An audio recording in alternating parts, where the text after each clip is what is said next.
कुतुबुद्दीन ऐबक, इल्तुतमिश और रजिया के बारे में वीडियो में पहले पढ़े थे। आज हम लोग बलबन के बारे में पढ़ेंगे। बलबन 1265 से लेकर 1287 ईस्वी तक शासन किया। इसने 20 साल वजीर और 20 साल सुल्तान के पद को सुशोभित किया। बलबन का राजत्व सिद्धांत की दो विशेषताएं थी। बलबन कहा करता था कि राजा को निरंकुश होना चाहिए और इस पृथ्वी पर पैगंबर के बाद दूसरा स्थान जो होता है वह सुल्तान का होता है। सुल्तान ईश्वर का प्रतिबिंब होता है।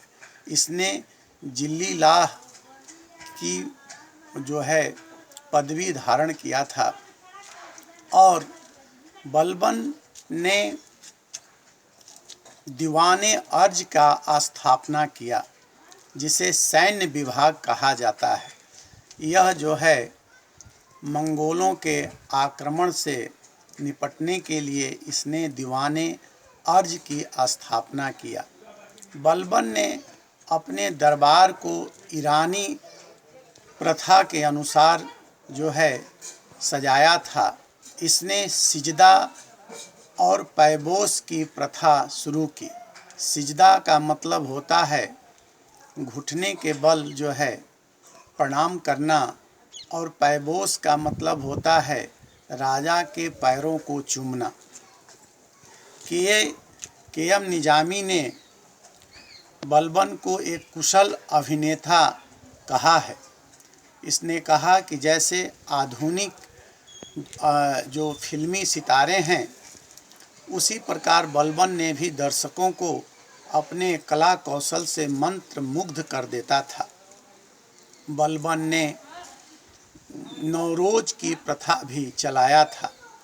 बलबन ने जितने भी जो कर्मचारी थे कार्य करने में अक्षम हो गए उन्हें पेंशन देकर सेवा से मुक्त कर दिया।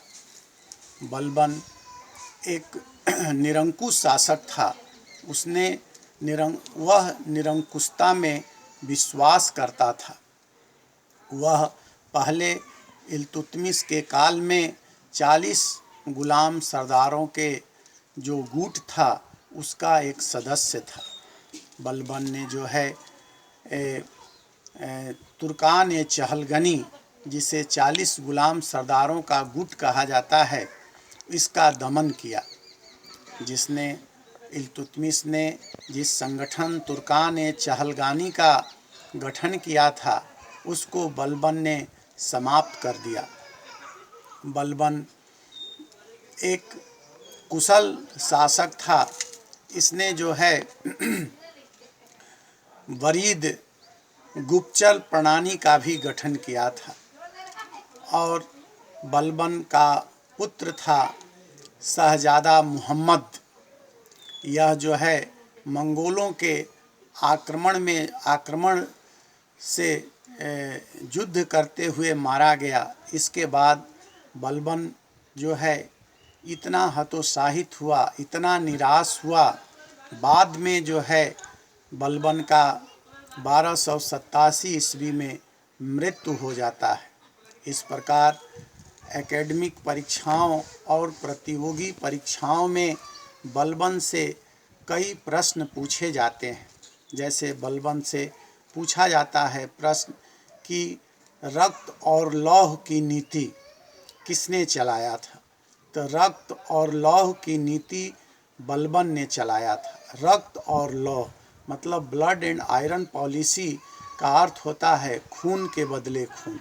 इसी प्रकार पूछा जाता है कि सिजदा और पैबोस की प्रथा, सिजदा और पैबोस की प्रथा किसने चालू किया, तो सिजदा और पैबोस की प्रथा चालू करने वाला दिल्ली सल्तनत का प्रथम शासक था।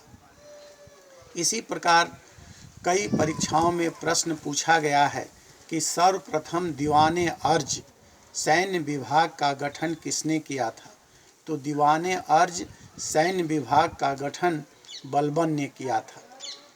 गुप्तचर प्रणाली वरीद यह जो है गुप्तचर प्रणाली का गठन किसने किया था? तो बलबन ने किया था। नवरोज का त्यौहार किसने चलाया? तो बलबन ने चलाया। तो इस प्रकार सर्वप्रथम किले का निर्माण करने का कार्य दिल्ली सल्तनत का किस सुल्तान ने किया था? तो सर्वप्रथम किले का निर्माण करने का कार्य जो है वह बलबन ने किया था। बलबन ने मेवातियों का दमन किया। यह दिल्ली के निकट यह लुटेरे थे, डाकू थे, इनका भी बलबन ने दमन किया। तो इस प्रकार बलबन से ये सब महत्वपूर्ण प्रश्न बनते हैं।